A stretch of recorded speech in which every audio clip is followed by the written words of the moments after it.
नमस्कार साथियों। UP TET की परीक्षा नज़दीक है और तैयारी को मजबूत बनाने का समय आ गया है। तो आज से हम करने वाले हैं प्रैक्टिस सेट। तो सबसे पहले हम देखेंगे भाग 1, जिसमें आपका आएगा बाल विकास एवं शिक्षण विधि। तो एक भी प्रश्न मिस ना करें। तो चलिए शुरू करते हैं अपना पहला प्रश्न।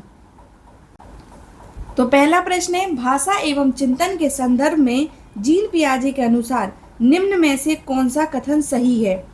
चिंतन भाषा का निर्धारण करता है, भाषा चिंतन का निर्धारण करती है, भाषा और चिंतन दोनों स्वतंत्र प्रक्रिया हैं, भाषा और चिंतन दोनों आंतरिक प्रवृत्तियां हैं। तो सही आंसर आपका हो जाएगा चिंतन भाषा का निर्धारण करता है।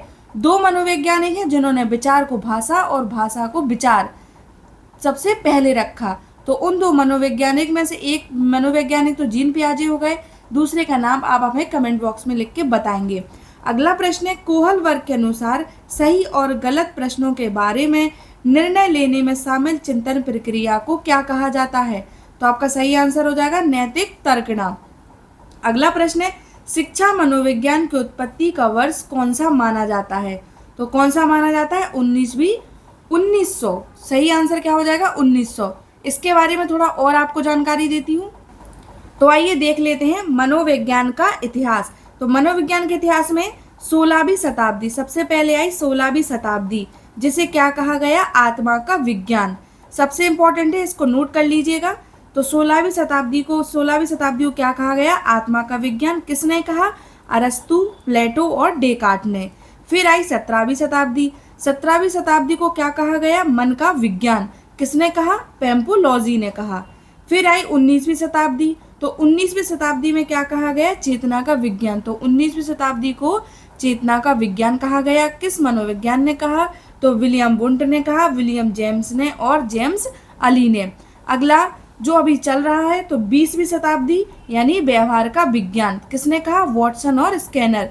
यानी अभी क्या चल रहा है? व्यवहार का विज्ञान।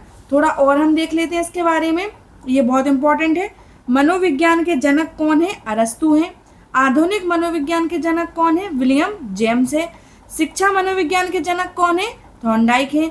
बाल मनोविज्ञान के जनक कौन है? Stanley hall.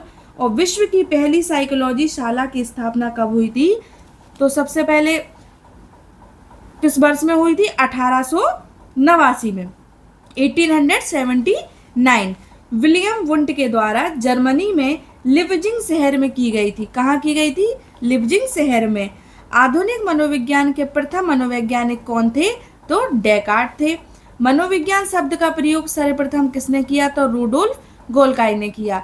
इतना आपको बहुत इंपॉर्टेंट है, याद रखना है। चलिए चलते हैं अगले प्रश्न की। अगला प्रश्न क्या कह रहा है? मनोभाव विकसित होता है। तो मनोभाव कब विकसित होता है? तो आपका सही आंसर क्या हो जाएगा? तो सही आंसर आपका हो जाएगा शैशव काल में। अगला प्रश्न है, संज्ञानात्मक विकास का अर्थ क्या है? तो संज्ञानात्मक विकास का क्या अर्थ है? बुद्धि का विकास। अगला, अधिगम के प्रकम में अभिप्रेरणा है। तो आपका सही आंसर क्या हो जाएगा? तो आपका सही आंसर हो जाएगा नए सीखने वालों में अधिगम के लिए रुचि का सृजन करता है। अधिगम क्या है? नए सीखने वालों में अधिगम के लिए रुचि का सृजन करता है।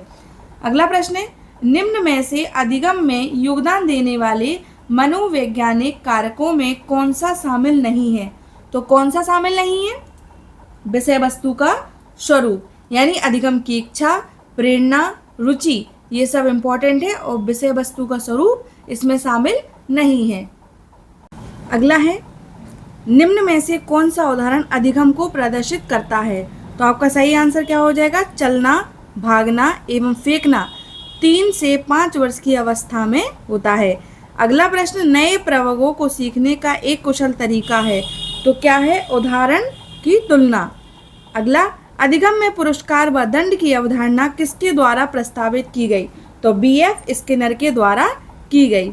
अगला, शैक्षिक भ्रमण अधिगम के लिए आवश्यक साधन क्यों है?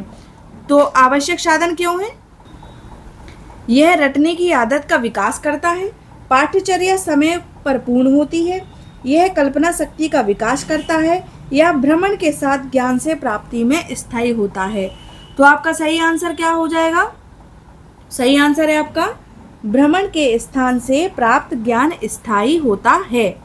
अगला, निम्नलिखित में से कौन सी शिक्षण अधिगम से संबंधित समस्या है? तो आपका सही आंसर क्या हो जाएगा? सही आंसर हो जाएगा विषय वस्तु को समझने की समस्या। अगला, निम्न कथनों में से कौन सा प्रश्न कौशल के लिए सही नहीं है? तो आपका सही आंसर क्या हो जाएगा? सही आंसर हो जाएगा हाँ अथवा ना उत्तर वाले प्रश्नों की संख्या का बढ़ाना। अगला है, सीखने की प्रक्रिया में शिक्षक की भूमिका होनी चाहिए। तो कैसी होनी चाहिए शिक्षक की भूमिका? जो शिक्षक की भूमिका होनी चाहिए सुगमकर्ता की। अगला है, कभी कभी बच्चे माता पिता दोनों से अलग होते हैं, ऐसा किस नियम के कारण होता है? तो आपको नियम बताना है। तो ये कौन सा नियम है? विविधता का नियम। कौन सा? विविधता का नियम। अगला प्रश्न है, शिक्षा में समावेशन को बढ़ावा देने की दिशा में निम्न में से कौन सा बाधक है? तो कौन सा बाधक है? अगम्य इमारतें। ज़्यादा डिटेल में आपको नहीं पढ़ा रही हूँ क्योंकि आपने पढ़ बहुत लिया है, अब समय है प्रैक्टिस का। तो जल्दी जल्दी हम प्रैक्टिस करते जाएंगे यूनिट वाइज, क्योंकि समय बहुत कम है और आपका समय बहुत कीमती है। चलिए आगे अगले प्रश्न की ओर चलते हैं। अधिगम में किसने प्रभाव का नियम दिया? तो अधिगम ने किसने प्रभाव का नियम दिया? तो सही आंसर क्या हो जाएगा आपका? थॉर्नडाइक ने। थॉर्नडाइक ने क्या प्रभाव का नियम दिया? अधिगम में। याद रखिएगा, अधिगम में थॉर्नडाइक ने प्रभाव का नियम दिया था। अगला प्रश्न है, यदि किसी बच्चे की मानसिक आयु 5 वर्ष है और कालानुक्रमिक आयु 4 वर्ष है तो बच्चे की बुद्धि लब्धि क्या होगी? तो क्या होगी बुद्धि लब्धि? सही आंसर क्या है? सही आंसर है 125। इसको निकालने का एक फॉर्मूला होता है, उस फॉर्मूले को आप हमें क्या करेंगे? कमेंट बॉक्स में लिखकर बताएंगे। फिर कैसे निकाली इसकी बुद्धि लब्धि, ये आपको अगली वीडियो में फिर मैं बता दूंगी। मनोवैज्ञानिक थॉर्नडाइक ने व्यक्ति को किस आधार पर बांटा? तो किस आधार पर बांटा? सही आंसर क्या हो जाएगा? सही आंसर हो जाएगा चिंतन व कल्पना की शक्ति के आधार पर। अगला प्रश्न है, नवीन ज्ञान की प्राप्ति होती है ज्ञान स्थानांतरण के द्वारा, रटने के द्वारा, अनुभव द्वारा, नवीन अर्थ ढूंढने के द्वारा या उपरोक्त में से कोई नहीं। तो सही आंसर क्या हो जाएगा? सही आंसर हो जाएगा आपका अनुभव द्वारा, नवीन अर्थ ढूंढने के द्वारा। अगला प्रश्न है, शैक्षिक विकास में मूल्यांकन का अर्थ है छात्रों की प्रगति का आकलन, कक्षा अभिलेखों का मूल्यांकन, कार्य निष्पादन का मूल्यांकन या ज्ञान क्षमता का मूल्यांकन। सही आंसर क्या हो जाएगा बताइए? सही आंसर हो जाएगा ज्ञान क्षमता का मूल्यांकन। वीडियो कैसी लगी कमेंट में जरूर बताना और वीडियो को लाइक कर जाना। वाणी दोष नहीं है तो सही आंसर क्या हो जाएगा आपका? इसका सही आंसर हो जाएगा धीमी या तेज गति से बोलना। अगला प्रश्न, यदि पूर्व ज्ञान व अनुभव नए प्रकार के सीखने में सहायता करते हैं तो उसे क्या कहते हैं? तो उसे क्या कहा जाता है? सही आंसर हो जाएगा आपका सकारात्मक प्रशिक्षण स्थानांतरण। अगला है, अभिप्रेरणा का प्रत्याशा सिद्धांत किसके द्वारा दिया गया? तो किसके द्वारा दिया गया? विक्टर ब्रूम के द्वारा। किसके द्वारा दिया गया? विक्टर ब्रूम के द्वारा। निम्न में से कौन विकास की विशेषता नहीं है? संचयी होना, दिशात्मक होना, विशिष्ट होना या अनियंत्रित एवं स्वतंत्र होना। तो आपका सही आंसर क्या हो जाएगा? सही आंसर क्या हो जाएगा आपका? सही आंसर हो जाएगा आपका अनियंत्रित एवं स्वतंत्र होना। अगला प्रश्न क्या है? कॉलर निम्न में से किससे संबंधित हैं? बहुत इंपॉर्टेंट है, बताइए। तो सही आंसर क्या हो जाएगा इसका? अधिगम के सिद्धांत। अगला है, चेस तथा कार्ड को निम्न में से किसमें वर्गीकृत किया जा सकता है?